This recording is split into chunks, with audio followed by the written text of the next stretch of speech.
Bien, gracias Manuel por haber aceptado otra vez una entrevista. Vamos a hablar de la COP, los resultados que, a ver, hay comentarios de todo tipo, ¿no? Comentarios donde dicen que es insuficiente, pero sí un logro importante que es esta posibilidad, bueno, ya que se ha acordado, pero falta mucho, o sea, está acordado el principio, pero falta dar los detalles que los países desarrollados de alguna manera compensen a los países más pobres por el tema del cambio climático, ¿no? Está de alguna manera ha sido gatillado en parte, porque ya viene de atrás, ¿no? Por estas inundaciones terribles en Pakistán, ¿no? Sí, a ver, probablemente deba empezar señalando que los resultados de la COP27 han sido decepcionantes, altamente decepcionantes, pero Ya. no se puede dejar de reconocer el progreso alcanzado en la creación de un nuevo mecanismo financiero para lo que se denomina pérdidas y daños. Y aquí vale la pena hacer una precisión, Francisco. ¿Qué cosa es este mecanismo de pérdidas y daños? Cuando uno piensa en el cambio climático y sus consecuencias negativas, en especial bajo la presencia de eventos climáticos extremos, hay dos situaciones potenciales.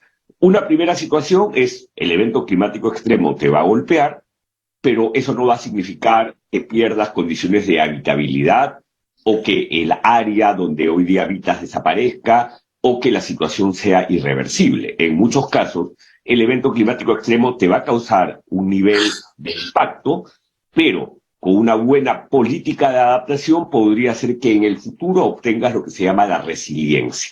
Por eso, en el debate climático existe toda una tendencia para empujar a que los países cuenten con planes nacionales de adaptación. El Perú tiene uno bastante bueno que se elaboró hace casi 2 años y que tiene como objetivo hacer que aun cuando los eventos se van a seguir presentando, el Perú sea resiliente en grupos humanos, en actividades económicas y en ecosistemas a estos eventos climáticos. Entonces, adaptación hacia la resiliencia es una línea. Pero hay una línea que es la más difícil, que es cuando el evento climático extremo es de tal naturaleza que en realidad ya no vas a poder lograr la resiliencia porque ese ambiente, ese territorio o ese ecosistema va a irremediablemente desaparecer. El mejor ejemplo de ello son los estados insulares o islas que no están organizadas bajo estados, archipiélagos para decirlo de manera más clara. Si el nivel del mar ya se incrementó y se seguirá incrementando, es probable que parte del territorio de los países desaparezca, termine básicamente cubierto por el mar que elevó su nivel. Esto significa que ahí lo que vas a tener es un daño irreversible, un daño irreparable. Para eso es que se exige y se ha demandado a lo largo ya de muchos años, más de una década, el mecanismo de pérdidas y daños. ¿Por qué ha habido tanta resistencia? Porque los países desarrollados, que son los grandes emisores, y hoy día los emergentes, que son incluso más emisores que los históricos, como China, en relación a los Estados Unidos, se resisten a que se les atribuya responsabilidad, porque el concepto de responsabilidad es un concepto jurídico, es un concepto legal, y no quieren luego verse enfrentados a cortes que les demandan mayores recursos o mayores exigencias.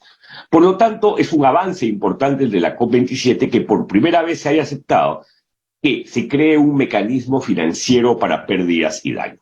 Pero como lo has dicho tú muy bien, Francisco, es un primer paso, porque lo que se ha adoptado es la creación de un mecanismo financiero para este fin, pero ningún detalle se ha dado. Se ha dicho que este fondo sería para los países particularmente vulnerables, lo que ya te genera una confusión. Creo que va a haber una gran lucha sobre qué significa particularmente vulnerable, que además tiene que ser precisado porque si no se va a confundir los recursos de la adaptación con los recursos para pérdidas y daños.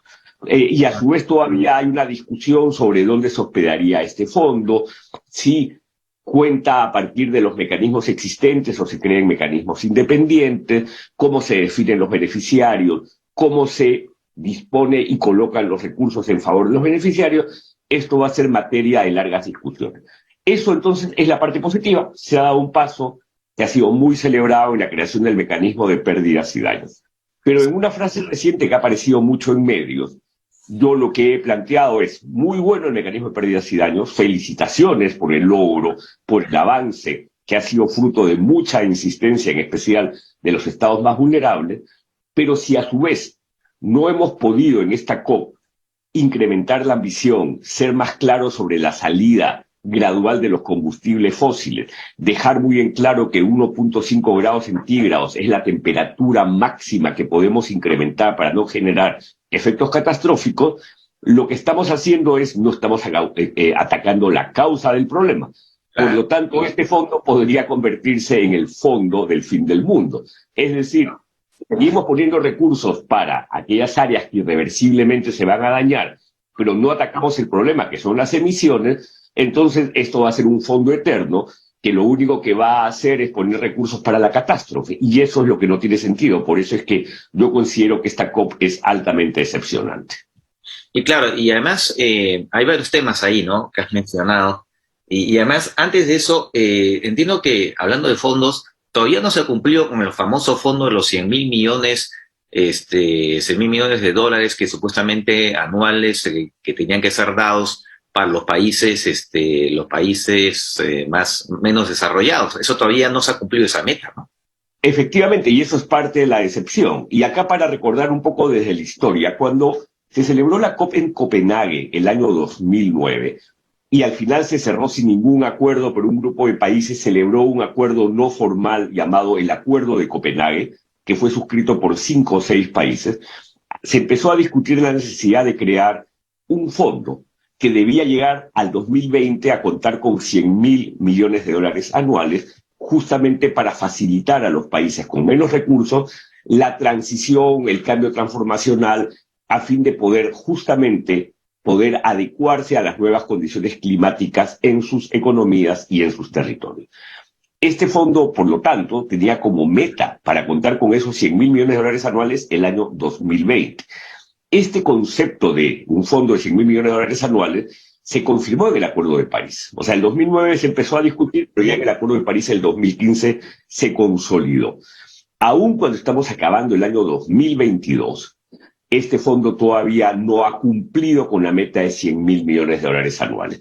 Se habla que ya hoy día hay canalización de recursos de como 83.000 millones, 85.000 millones, pero no hemos llegado a los 100.000 millones de dólares anuales. Pero lo que es más triste es que las partes reconocen que incluso la transición costaría 4 billones anuales. Es decir, 100.000 millones de dólares es una señal política y ni siquiera esa señal política se ha cumplido. Se pensaba que en esta COP podía verificarse el cumplimiento, no se ha dado. Ahora nos tocará esperar hasta noviembre a diciembre del próximo año para que en Dubái, en los Emiratos Árabes Unidos, donde se celebrará la siguiente COP, veamos si este mecanismo se cumple.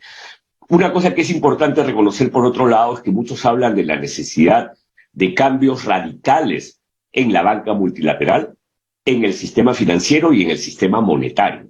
No hay forma de lograr poder transferir los billones de dólares que se requieren para la transición energética, la transición de la eficiencia también de la energía, la transición de las ciudades y la transición de la agricultura y el cambio de uso del suelo, si no hay un cambio significativo en el sistema financiero.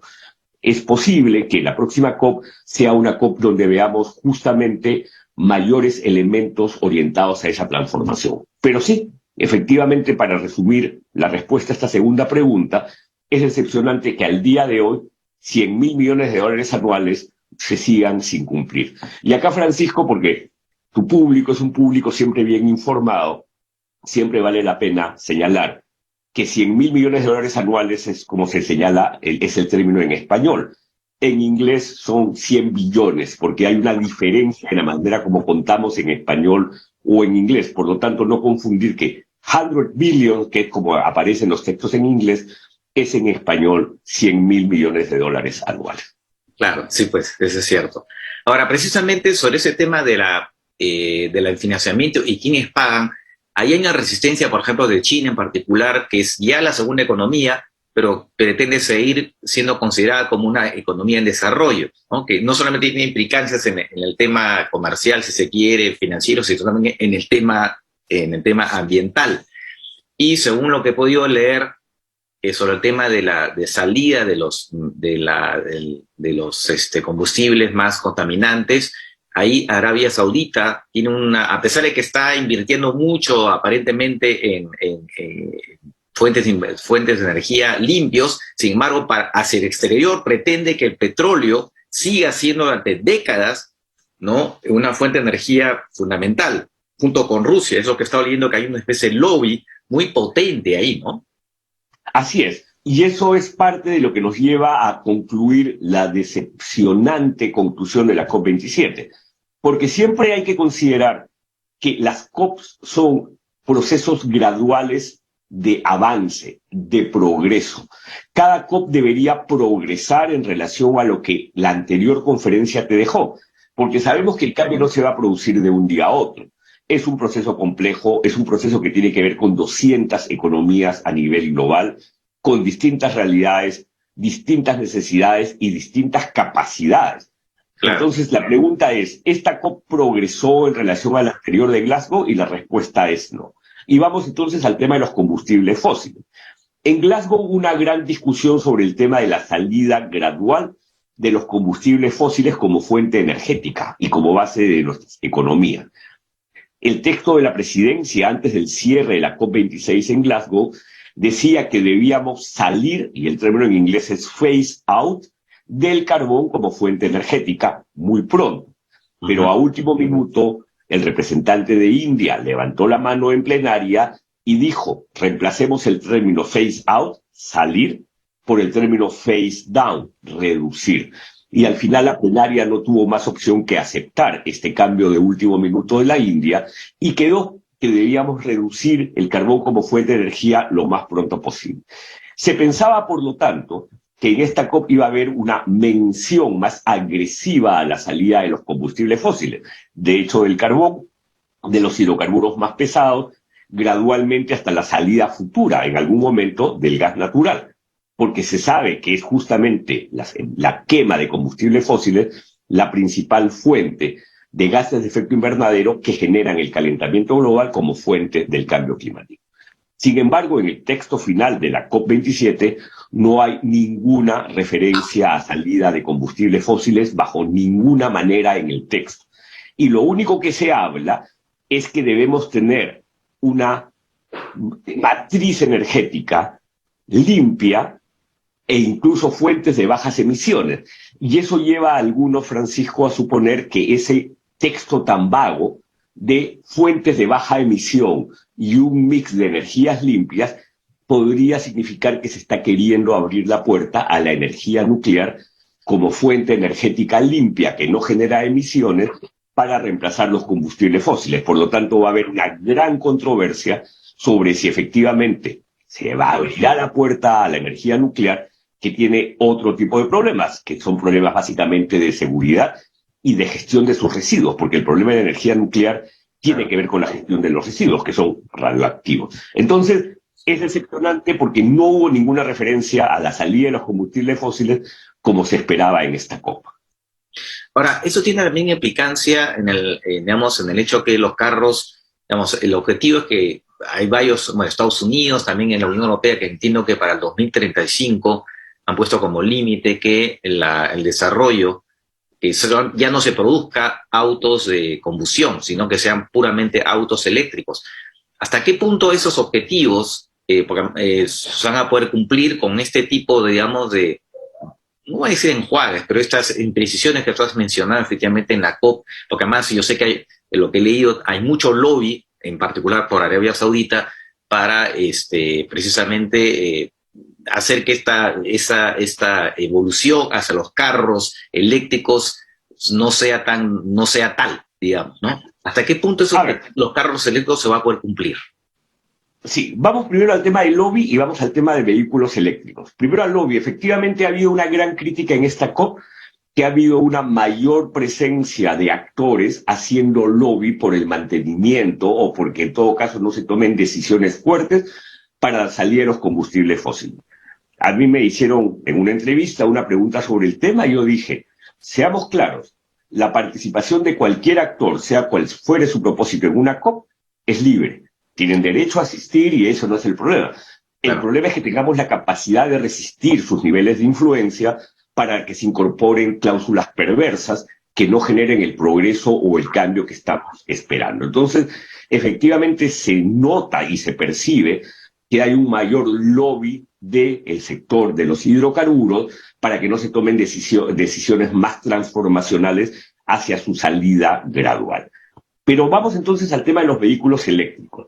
El tema de los vehículos eléctricos se va a dar. La introducción de vehículos eléctricos tiene tasas altísimas y a su vez hay un conjunto de incentivos que suelen dar los estados para que esto ocurra, pero a su vez tenemos una caída de las energías limpias que facilitan la construcción de estos vehículos, una mayor capacidad de las baterías, la tecnología ha evolucionado. Pero hay que reconocer, Francisco, que no se trata tan solo de vehículos eléctricos. Es lo primero que se nos viene a la mente cuando pensamos en combustibles fósiles. Y pensamos que si electrificamos todo el transporte va a ser suficiente. No. La principal fuente de emisiones de quema de combustibles fósiles viene en la generación. La planta generadora, tiene que recordar público, que puede ser de distinta naturaleza. Puede ser hidráulica, el Perú tiene 1/3 de su matriz energética como fuente hidráulica, lo que conocemos como la hidroeléctrica. Puede ser térmica, y esta térmica puede ser que queme carbón, puede ser que queme diésel, o puede ser que queme gas natural, ¿no? O puede ser limpia, que también llamamos renovables no convencionales, y ahí tienes la solar o fotovoltaica, y tienes la eólica o la del viento, la de los molinos de viento. Por lo tanto, tú podrías tener una linda flota de vehículos eléctricos, que tienes que obviamente enchufarlos en un punto, pero que ese punto te está generando electricidad porque alguien está quemando carbón para producir la electricidad para ese vehículo eléctrico. Sería altamente contradictorio. Entonces, para contestar tu pregunta con claridad, sí vamos a lograr el cambio en el transporte, pero lo que tenemos que generar es el cambio en especial en la generación. El cambio en la generación es fundamental porque la generación eléctrica no puede seguir dependiendo de quemar combustibles fósiles que te van a generar más dióxido de carbono en la atmósfera. Incluso, si tú pensases en una fuente que se considera muy limpia, el hidrógeno, se habla de hidrógeno verde porque tú necesitas para producir hidrógeno que podría provenir del agua. El hidrógeno está en la naturaleza de manera natural. Entonces, el hidrógeno verde tiene 2 o 3 condiciones básicas. Primero, que no saques el hidrógeno del petróleo, porque no tiene sentido, vas a seguir aprovechando petróleo, lo puedes sacar del agua. Pero a su vez que cuando utilizas el proceso de electrólisis, esa fuente energética que te permite hacer el proceso de electrólisis no venga de una generadora que te está quemando carbón, que también sea una fuente limpia. Lo que se trata es mirar la demanda y la oferta energética en conjunto. Todo eso te determina qué tan limpia y qué tan decarbonizada es tu economía. Entonces, el combustible fósil hay que verlo a lo largo de ambos lados, la oferta, la demanda, y a su vez que sea en todos los casos una fuente limpia. De acuerdo. Además, dicho sea, ya para terminar, porque estamos llegando al final, de todas maneras es una tecnología que todavía falta desarrollar, entiendo, ¿no? El tema este del hidrógeno, no es que todavía es una cosa masiva, o ya está a punto como para convertirse en una cosa mucho más utilizable, digamos. El hidrógeno como fuente de energía está probado, pero muchas veces tiene que ver también para qué estás desarrollando esta tecnología, para qué fin, porque tienes que tener un conjunto de elementos que tienen que ver con la capacidad y la eficiencia en la combustión, porque tiene que haber una combustión para mover una máquina, pero también con su almacenaje y también con la seguridad del almacenaje, porque la volatilidad de alguna fuente energética te puede producir accidentes obviamente no deseados. Entonces, toda esta tecnología está en muchos casos, por ejemplo, en la aviación. Airbus ya tiene pruebas pilotos para aviones que utilizarían hidrógeno, pero están todavía en etapa de prueba.